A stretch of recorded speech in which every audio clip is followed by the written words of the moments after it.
कोई कहता है मंदिर काहे के लिए जाते हो, कोई कहता है मंदिर में ही तो भगवान है, कोई कहता है दान क्यों करते हो, कहा नर में ही तो नारायण है, कोई कहता है नदी का पूजन क्यों करते हो, ये इसी में तो गंगा है, कोई कहता है पत्थर पर पानी क्यों, इसी में तो ईश्वर है। तो हम भी उसी में उलझे हुए हैं। संसार के आधे से ज्यादा लोग तो इसी में उलझे हुए हैं। कोई कहता है ये करो, कोई कहता है वो करो, कोई कहता है ये मत करो, कोई कहता है वो मत करो। आधे से ज्यादा दुनिया के लोगों को यही भ्रांति उत्पन्न है, रविवार को तुलसी तोड़ना है कि नहीं तोड़ना, बुधवार को तोड़ना है कि नहीं तोड़ना, बेलपत्री कौन से दिन तोड़ना, कौन से दिन नहीं तोड़ना, ये चढ़ाना नहीं चढ़ाना। बेचारा मंदिर जाता है, आधा डिप्रेशन में पड़ जाता है।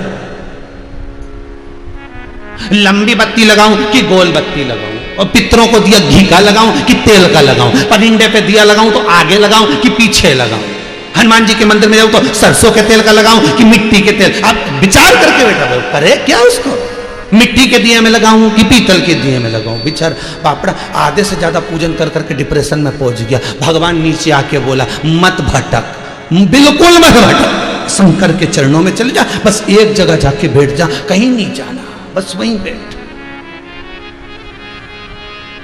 वही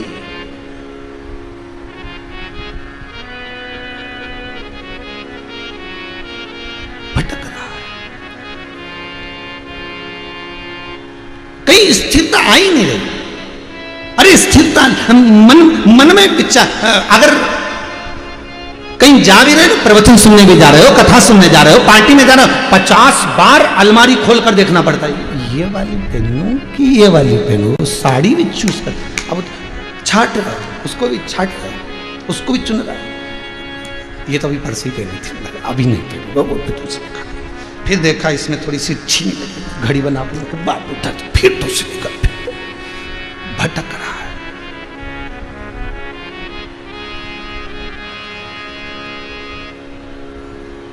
मन उलझन में पड़ा हुआ, जैसे वहां भटक रहा है ऐसे संसार सागर में भटक रहा है। मिलेगा नहीं मिलेगा, अरे फार्म भरा है डॉक्टरी का,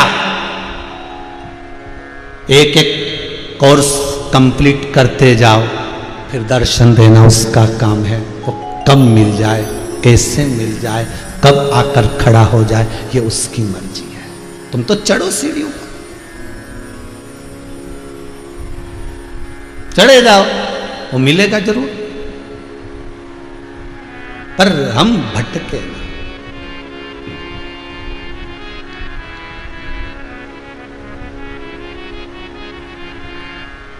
हमारा मन, हमारा चित्त, हमारी वृत्ति उस ईश्वर में लगी रहे, उस ईश्वर में। कितने जन्म देव ऋषि नारद के मां संतों के घर का भोजन बनाती थी, उस भोजन को खाती थी, झूठे भोजन को, बचे हुए भोजन को मां पाती थी, झूठे भोजन।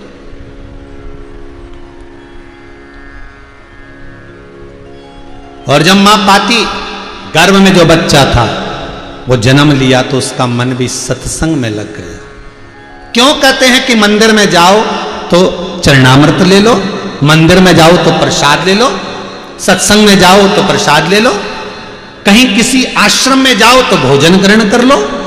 क्यों कहते हैं? भले तुम्हें दुनिया भर का सुख कहीं पर भी मिल जाए, पर जो आनंद गुरु के दर पर है, जो आनंद परमात्मा के द्वार पर है, जो आनंद चरणामृत में है, वो आनंद कहीं नहीं मिल सकता, वो आनंद प्राप्त नहीं हो। घर में मुक्ति के लड्डू बनाकर खा लो और एक बार तिरुपति से मंगा कर ले खा लो। घर में मोहन थाल बनाकर खा लो और एक बार नाथ द्वारा से मोहन थाल मंगा कर खा लो। घर में ठोर बनाकर खा लो और एक बार नाथ द्वारा से या द्वारका नाथ से ठोर लाकर खा लो। घर में नारियल फोड़ कर खा लो और एक बार हनुमान जी को चढ़ा हुआ चिटक नारियल, चिरौंजी और चना के साथ खा लो, स्वाद में भले वो वहां चढ़ गया, उसका समर्पण हो गया, वो संभालने वाला बैठा है, तो गिरने में देरी ना करे, उसके चरणों में पड़ने में देरी ना।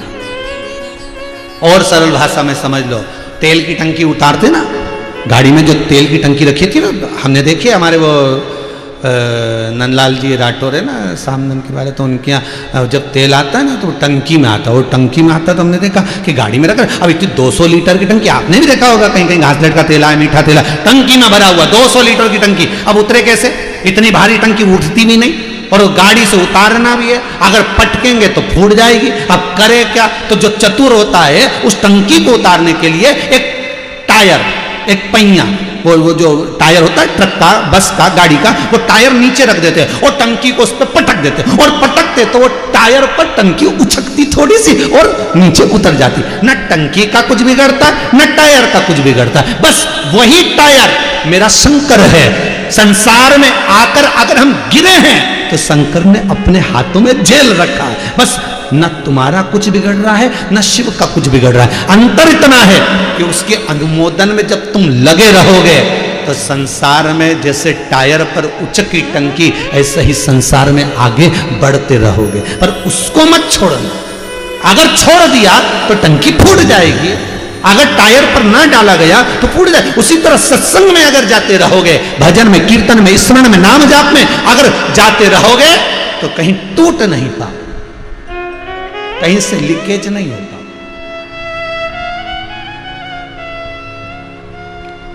आप उसकी शरणागति में पड़े रहो।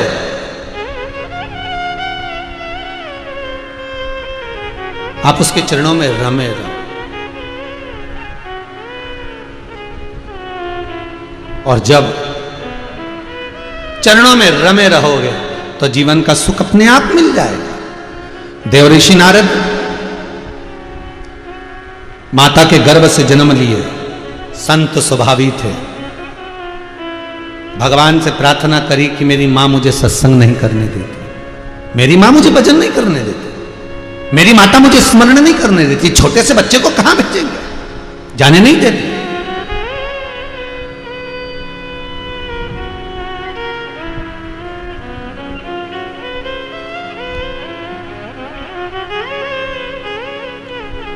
बस नारद जी ने एक दिन भगवान से प्रार्थना करी, है प्रभु मेरी माता मेरे भजन में विघ्न डाल रही है, मुझे जाने नहीं देती, सत्संग नहीं करने देती, आप कृपा करो। एक दिन नारद जी की माता लकड़ी लेने, संविदा लेने गई थी, माता को सर्प डसा, चली गई। नारद अकेले रह गए, रोने लगे, बिलखने लगे, सेवा के क्रम में लग गए। संतों की सेवा करना, भजन करना, कीर्तन करना, स्मरण करना, लगे रहना। एक जन्म नहीं, देवऋषि नारद के कई जन्म निकल गए साहब। यही तप, यही साधना, यही स्मरण, ये कोर्स है। 1 साल का कोर्स कंप्लीट हुआ, फिर मर गए, फिर आ गए, फिर कोर्स आखिर संपूर्ण कोर्स को कंप्लीट किया। करते रहे भजन, करते रहे भजन, करते रहे भजन, नहीं छोड़ना।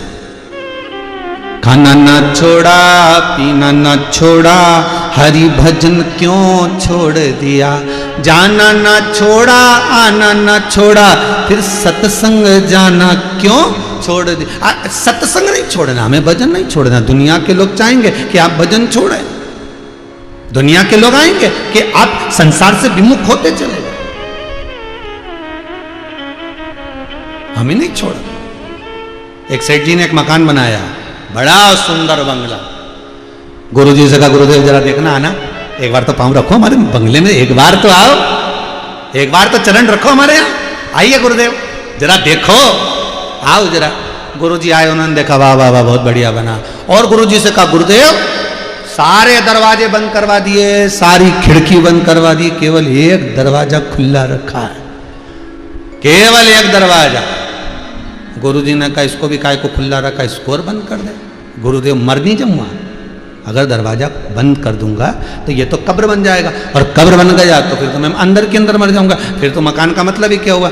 गुरुजी बोले, ये दरवाजा क्यों बंद। अरे गुरुजी, दरवाजे बंद रहेंगे तो फालतू का लफड़ा ही नहीं रहेगा, कौन आए कौन जाए, कहाँ कहाँ से लोग अंदर प्रवेश कर रहे हैं, ध्यान रहेगा। एक ही दरवाजा रहेगा तो कम लोग आएंगे, ध्यान भी रहेगा। इसलिए मैं सब दूर के दरवाजे बंद कर दिए, कोई चोर नहीं आए, कोई नहीं आए, पशु पक्षी कोई ना आए, बस एक दरवाजा खुला। तो गुरुजी बोले, इसको और बंद कर दे। तो क्या इसको काय को बंद करो।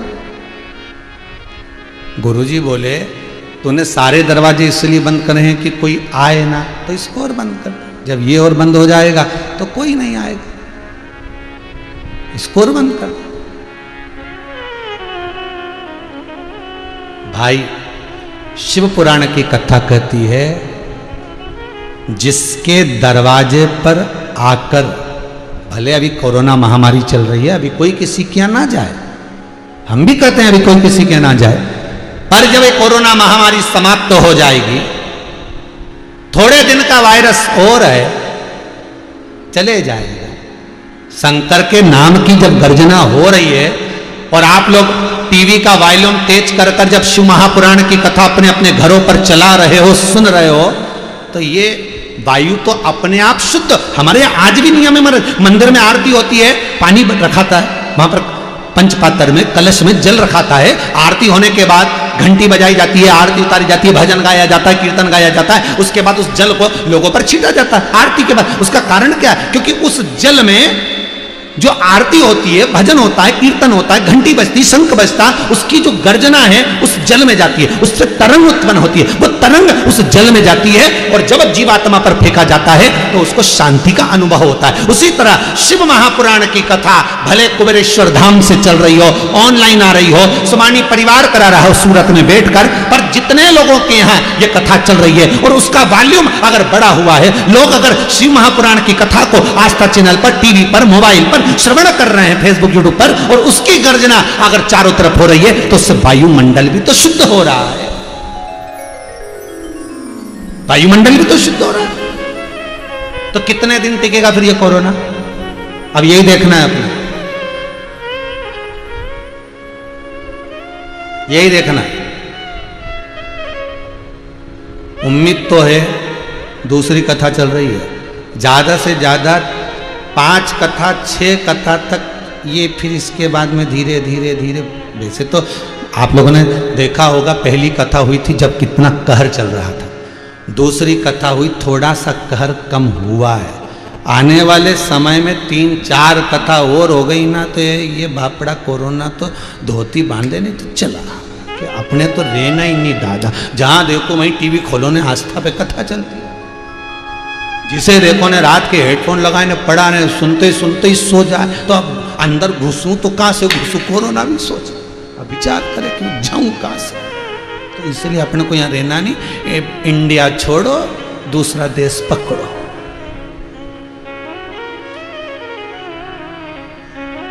और आपसे भी निवेदन है, छोड़ना नहीं शिव महापुराण की कथा का भाग, कथा रसतत्व को चलाओ तब तक, और ऐसे चलाओ जैसे आपके घर में कथा हो रही, जैसे आपके घर में कथा हो रही, आपके घर में कथा का स्मरण हो रहा है, ऐसे चलाओ, कथा चलाओ, ऐसे चलाओ कि जैसे आपके घर में हो रही है, चारों तरफ उसकी गर्जना हो जाए, मोहल्ले में, कॉलोनी में, सोसाइटी में, हर जगह आवाज आती रहे, ये प्रदूषण, ये जो वायरस है ये समाप्त हो।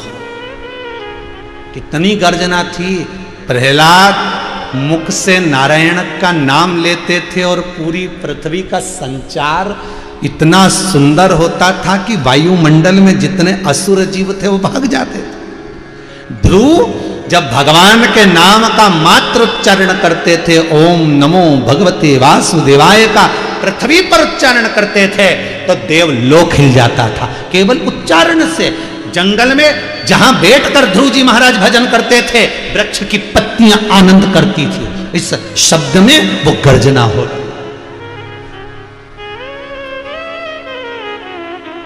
शब्द में वो गर्जना।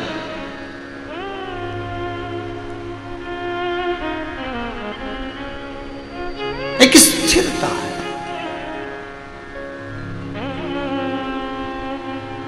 हमें जगत के शिव पुराण कहती है, ये कोरोना महामारी तक तो ठीक है, परंतु जिस घर में किसी का मुख झूठा नहीं होता, उस घर में कभी कुल देवी देवता और पितृ बसते नहीं है महाराज। उस घर में ना पितर आते हैं, ना कुल देवी देवता आते हैं, ना देवी प्रसन्न होती है, ना देवता प्रसन्न होते हैं। जिसके घर में अतिथि ना आए, अतिथि आए मुंह झूठा करे, पानी पिए, भले कुछ ना खाए पर जल पिए, जिसके घर में आए हुए मेहमान के द्वारा बर्तन झूठा होता है, उसके घर में अशांति नहीं होती,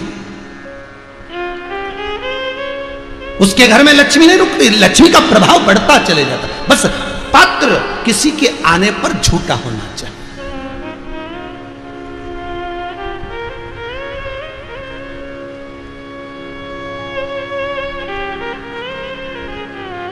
ये कुबेरेश्वर धाम में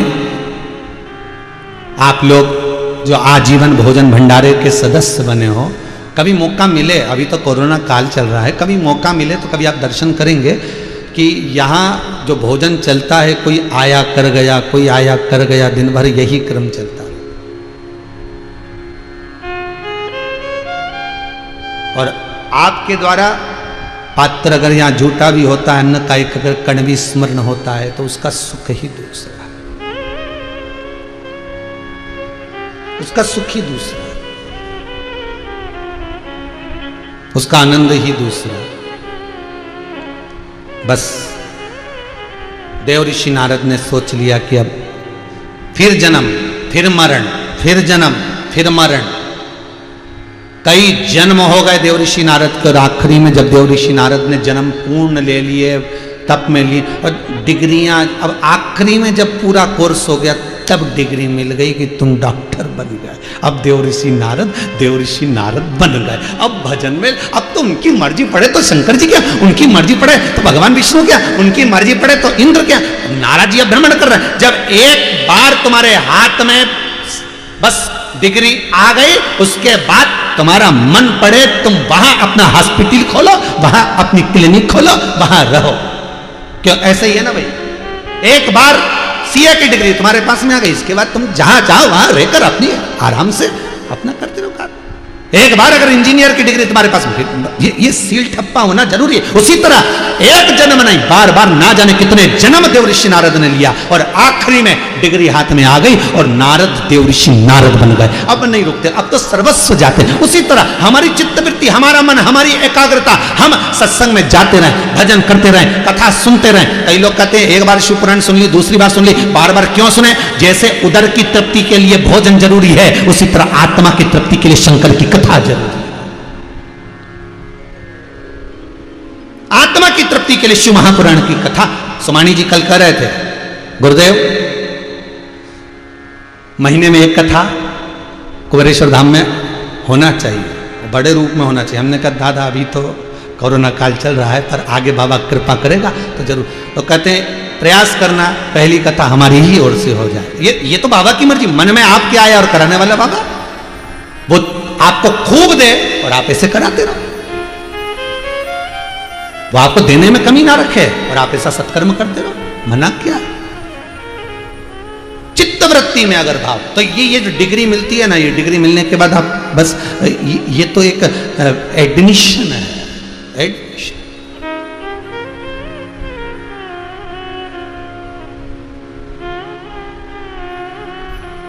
भाभी जी बोल रही थी सोमानी जी के यहाँ से, मैं 6 महीने से कथा सुन रही हूँ। हमने कहा 6 महीने पहले इनका एडमिशन हो चुका है। भैया जी 3 महीने पहले से सुन रहे थे, 3 महीने पहले एडमिशन हो गया। ये एडमिशन, आप जब से कथा सुन रहे हो, जब से शंकर की कथा में लगे हो, समझ लेना कि शंकर ने आपको अपनी कक्षा में प्रवेश दे दिया है और अब डिग्री मिलने में देरी नहीं लगेगी। अब शंकर अपना दर्शन, आपका आनंद, अपना चित्तवृत्ति वो सब प्रदान कर सकता है। जब एक चोर चोरी करने शंकर के मंदिर में गया, ध्यान नहीं था, अपने अंग के कपड़े को निकालकर आग लगाकर चारों तरफ देख रहा है कि चोरी का सामान कहाँ है। शंकर प्रसन्न हो जाते हैं और उससे कहते हैं कि तूने मेरे मंदिर में प्रकाश किया, आज शिवरात्रि के दिन मैं तुझे कुबेर बना देता हूं। और वो कुबेर बनकर सीधे पहुंच गया कुबेर के सिंहासन पर। कुबेर से कहा तू उतर, तो कुबेर जी बोले तू कौन? तो कि मैं नया कुबेर। तुम तो मैं तो कि तुम भूतपूर्व उतरो, तुम पुराने हो। तो कि मैं तो नया कि नया, अभी तो बना था। तो नहीं, अब तो भूतपूर्व हो गए, कभी भी उतर सकते हो, शंकर जी की मर्जी, उतरो, नीचे उतरो। अब वो उतरा, सीधे गया भगवान विष्णु के पास। प्रभु, भगवान विष्णु ने पूछा क्या हुआ बताओ। एक चोर आया और वो कुर्सी पे बैठ गया कुबेर बनकर, अच्छा और तुम्हें नीचे उतार दिया? हाँ। तो ये करा किसने? तो क्या शंकर जी ने। कुबेर बोला तुम चलो शंकर जी से बोलो। भगवान विष्णु बोले उनके मामले में हम बिल्कुल नहीं बोलते। हम काहे को बोले? किसी किसी का मामला ऐसा होता है जिसके मामले में नहीं बोल जाता। एक बहुत सारे लोग गाड़ी लगा के खड़े थे और गाड़ी लगा के खड़े होके ऐसी तीरंदाजी दिखाएं, हमारे सर ऐसे पूरे शहर में इनकी धाक के साथ, अगर ये कह देनी तो परिंदा पर नहीं मार सकता, ये कह दे तो सारी गाड़ियां रुक जाए, ये बोल दे तो अच्छे अच्छे की दम निकल जाए। सब इतनी गप्पे मार रहे, इतने में आगे उनकी पत्नी है, सरी चुप, सरी चुप। फिर जितने बोल रहे थे सब चुप। मैडम जय श्री कृष्ण, मैडम नमः शिवाय। अभी तक सर का चल रहा था, अब मैडम बोल रही गाड़ी में बैठिए, जल्दी चलिए, बेसन खरीदना है। सर गाड़ी चलाए, मैडम को लेकर चले गए। उन्होंने फिर हमने ही पूछा, सर मैडम के गुरुजी राधे राधे। हमने कहा चलो। इतनी हिम्मत हाँको कि वो मैडम आ जाए, इतनी हिम्मत हाँको कि वो आ जाए, हद ना हो जाए।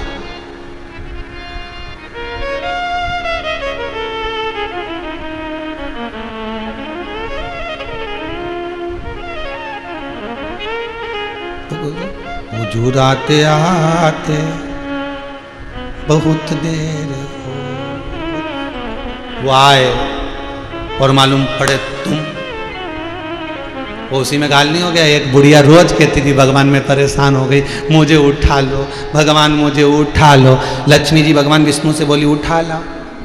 भगवान बोले ऐसे कैसे उठा लाओ, पूरे दिन तो होंगे, तुम बेचारी रोज बोलती परेशान हो गई, उठा लाओ। भगवान बोले अब कल बोलेगी तो उठा लाऊंगा। और उसने सुबह से उठी, फिर चली लकड़ी लेने, लकड़ी का गट्ठा बांधा, फिर बोली भगवान उठा लो, मैं तो बड़ी परेशान। भगवान बोले चल मैं उठाने आ गया। इतने में बुढ़िया बोली मैं थोड़ी ना बोल रही थी, मैं तो कह रही लकड़ी का गट्ठा उठा लो, मैं मेरी थोड़ी ना बोल रही थी, मेरे गट्ठे की। मेरा कौन बोल रहा है? जाने की तमन्ना नहीं। आज भी देवर्षि नारद, अब देवर्षि नारद बन गए और इतनी तप साधना में लग गए कि एक दिन देवर्षि नारद के मन में अहंकार समा गया। जब तप साधना पूर्ण हो जाती है, जब व्यक्ति बुलंदियों पर छू लेता है, अग्रण्य बढ़ जाता है, या तो व्यक्ति में दो चीजें आ जाती है। ज्यादा बुलंदी पर चढ़ने के बाद उसमें नम्रता आ जाती है या उसमें अहंकार आ जाता है। दो चीजें रहती है। एक व्यक्ति में जब बहुत उन्नति की सीढ़ी पर चढ़ जाता है, बहुत बुलंदी पर बढ़ जाता है, तो उसमें नम्रता आ जाती है। और कई ऐसे होते हैं जिनके पास कुछ नहीं रहता, आध झलक गगरी झलकत जा। किसी किसी के पास में थोड़ा सा होता और उतने में भी इतना रुतबा दिखा, तो इतना अहंकार, रुतबा। कुछ में नम्रता होती है, कुछ में साधुता होती है, कुछ में सहजता होती है। एक बात तो देखी है सोमानी जी,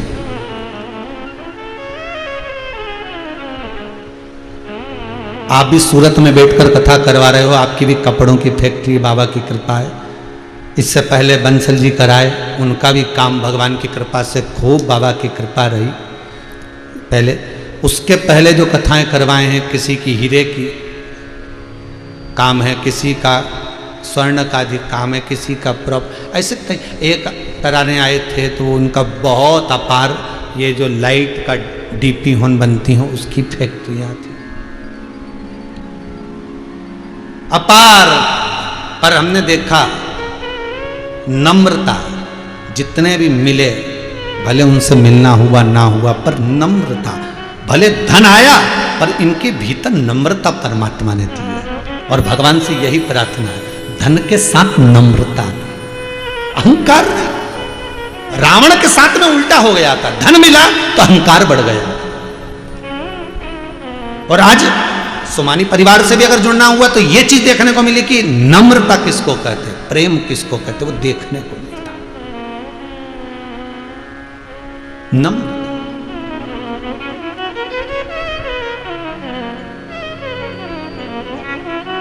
और वो नम्रता होना, धन में अभिमान नहीं। अभिमान रहेगा तो वो धन चला जाएगा, नम्रता रहेगी तो वो धन बढ़ता चले जाएगा।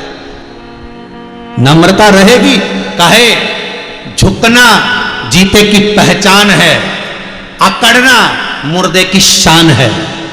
जिंदा व्यक्ति झुकता है, मरा हुआ व्यक्ति अकड़ता है। जो मर गया वो अकड़ता दिखेगा, भले वो धन का भाव।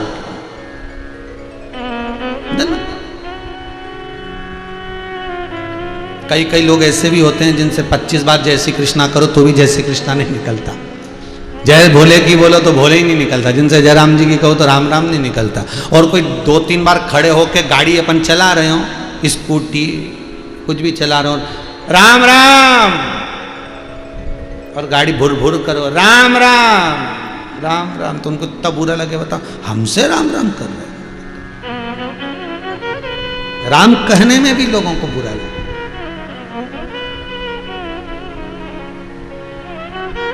कहे सो भजन स्मरण।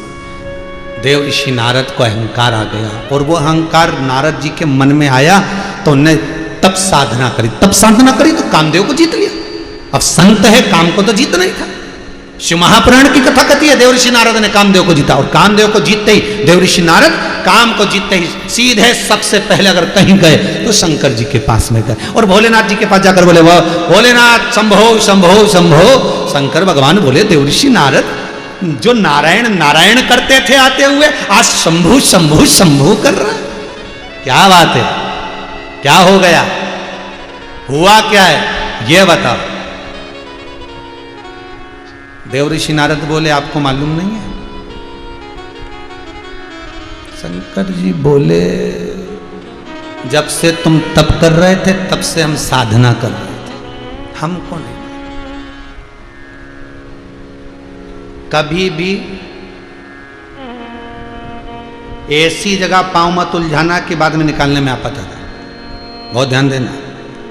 किसी लड़के और लड़की का संबंध हो रहा है, उसके माँ बाप को लड़की पसंद आ गई, लड़की के माँ बाप को लड़का पसंद आ गया, तुमसे पूछे तो बोलो। अब जब उनका मन ही बन गया शादी पक्का करने का, उनने सोच लिया लड़की अच्छी, उनने सोचा लड़का अच्छा, और उनका मन ही बन गया। अब तो केवल एक छोटी सी लौकिक रीति से तुमसे पूछा काका जी शादी कर रहे हैं, लड़की देख ली लड़का देख लिया, आपस में हमको सब जम गया, बढ़िया है। आपसे पूछे कैसा लग रहा है, अब जब तुमने सब पक्का ही कर दिया, समझ ही गए हो, तो फिर काका जी को बोलना चाहिए हाँ जी कर दो। अपन से पूछा ही नहीं, पहले पूछते तो अपन खबर निकालते सब, हम वहाँ लड़के से संबंध कर रहे हैं, कैसा है लड़की कैसी है, संबंध निकाला जाता तो बात थी। जब पूछा ही नहीं और बाद में कोई पूछने आया तो तब मैं कहने हाँ साहब ठीक है, बीच में पाँव फंसाने से कौन सा मतलब है कि साहब वो तो लड़का अच्छा नहीं है, हमने सूचना और सूचना सब ले लिए, सब मालूम है, पर पूछेंगे तो बोलेंगे। ना जाने वो कौन सा सीरियल था एक, हमसे तो किसी ने कहा ही नहीं, तो वो बोले सो कहो, क्यों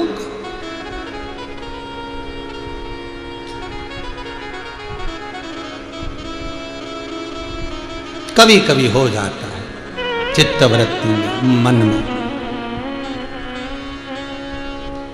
अब देव ऋषि नारद ने कहा आपको नहीं मालूम कि हम प्रसन्न क्यों हैं?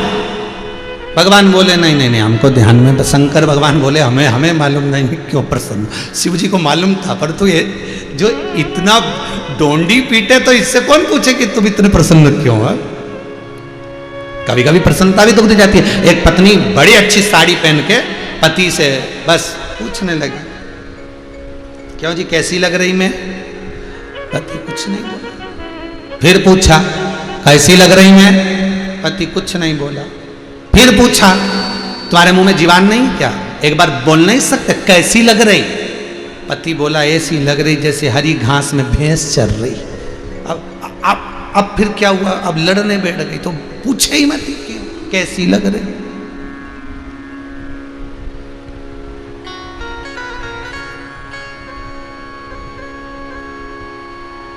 चलना क्या उसमें?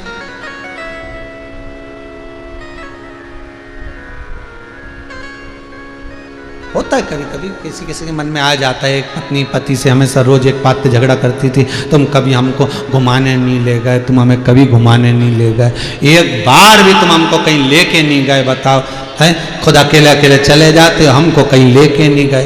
पति बोला अब की बार लेके जाऊंगा, तो पत्नी बोली कहाँ लेके जाओगे? पति बोला जहन्नुम में।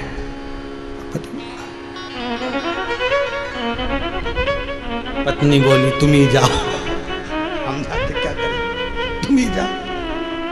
अब देवऋषि नारद, अहंकार इतना समा गया था। जब व्यक्ति के भीतर अहंकार आता है, अभिमान आता है, किसी को नहीं गिनता। अहंकार में 3 गए, धन वैभव और वंश, ना मानो तो देख लो रावण कौरव और कंस। ये अहंकार में चलेगा, ये अभिमत्ता में चलेगा। व्यक्ति का अहंकार अपार जब हो जाता है, किसी को नहीं गिनता। रोज सुबह उठो, भगवान को प्रार्थना करना, अहंकार मत देना। धन बढ़ाएगा, अहंकार आएगा। धन बढ़ाए तो नम्रता देना, अहंकार मत देना। अहंकार कहीं आ भी जाए तो थोड़ा तोड़ दे, प्रार्थना कर रहा भगवान से, अहंकार मत देना।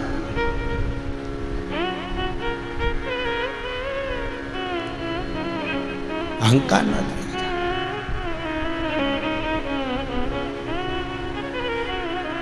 राम नाम लिखे पत्थर फेंके जा रहे थे समुद्र में। नल नील राम लिखते जा रहे थे, फिगवाते जा रहे थे। आपस में बंदरों में, बानरों में चर्चा हो गई, अगर नल नील नहीं होते तो बड़ा मुश्किल था राम जी का पार होना। एक बोला वो तो हम में दम है इसलिए इतने बड़े बड़े पत्थर उठा के ला रहे हैं, तो जल्दी से बन गया सेतु, नहीं तो कोई सेतु इतनी जल्दी बनता। राम जी समझ गए। राम जी ने हनुमान जी से कहा वो गिलहरी को पकड़ कर लेकर आ। वो गिलहरी लेकर आ जरा। राम जी के हाथ में गिलहरी आई। राम जी ने पूछा गिलहरी से, ये बताओ इतने सारे बंदर जा रहे आ रहे हैं, तुम्हें भय नहीं लग रहा? तुम क्या कर रही हो? क्या कर रही हो तुम ये? गिलहरी कहती है मेरे राम जाएंगे, पत्थर उबड़ खावड़ हैं, चुभ जाएंगे, तन को गीला कर कर बालू रेत को चिपका कर इन पत्थरों पर झड़ा रही हूं। राम चले तो ये कोमलता लगे। जितने बानर थे उन्होंने सुना। सुनते सी बंदरों के भीतर का अहंकार चले गया कि हमको लग रहा था कि हम बड़ी बड़ी शिला लाकर कार्य को शीघ्र कर रहे हैं, हमारे बराबर बल नहीं, इसमें कितना बल होगा, पर बालू तो झड़ा रही, बालू तो गिरा रही। भगवान से कहना, शायद इसलिए शिव महापुराण की कथा कहती है कि शंकर जी के मंदिर में जाने से अहंकार भी जाता है, अहंकार समाप्त तो होता है। केवल एक मंदिर शंकर का ऐसा है, शिव मंदिर में आप जाओगे आपका अहंकार चले जाएगा।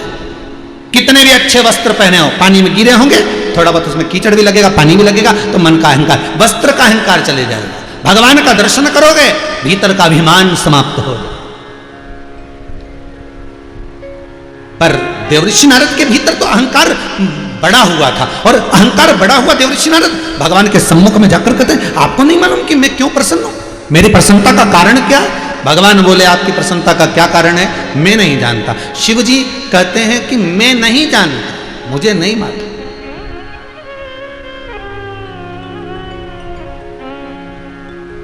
नारद जी बोले मैंने कामदेव को जीत लिया। केवल देवऋषि नारद ने इतना बोल देते ना तो चल जाता, पर देवऋषि नारद ने क्या कहा? देवऋषि नारद सबसे पहले बोले कि मैंने कामदेव को जीत लिया। शिव जी बोले बहुत अच्छा काम किया, आपके बराबर दुनिया में कोई नहीं कर सकता। पर इतना सुनने के बाद देवऋषि नारद ने जो शब्द कहे, जिसको आप नहीं जीत पाए उसको मैंने जीता, मैंने जीता। जो दुनिया का कोई नहीं कर पाया वो मैंने करा। बस शंकर जी समझ गए, अहंकार आ गया। भगवान शंकर ने कहा बहुत बड़ा काम किया आपने, गले की रुद्राक्ष की माला उतारी, देवऋषि नारद के गले में डाली। नारद जी बाहर निकले, उन्होंने कहा नारद जी सोचे ये माला इससे क्या होगा, वृक्ष का फल, उठाकर फेंक दिया। नारद जी चले। नारद जी सीधे भगवान विष्णु के यहाँ जा रहे हैं, तो शंकर भगवान ने जैसे ही रुद्राक्ष की माला नारद ने फेंकी, शंकर जी ने वापिस बुलाया, नारद इधर आओ जरा, इधर आओ जरा। नारद जी बोले प्रभु कहाँ जा रहे हो? भगवान विष्णु के यहाँ। पर तुमने जो मुझसे कहा ना वो भगवान विष्णु से मत कहना, इतना तो कहकर भेज दिया। पर नारद जी वहाँ जाते से ही सबसे पहले एक ही बात कहे, प्रभु मेरे को आपसे कुछ कहना है। भगवान बोले बोलो। नारद जी बोले आप मुझे बैठने का नहीं कहोगे? शंकर भगवान के यहाँ जब नारद जी गए थे तो शंकर भगवान ने देव ऋषि नारद से कहा था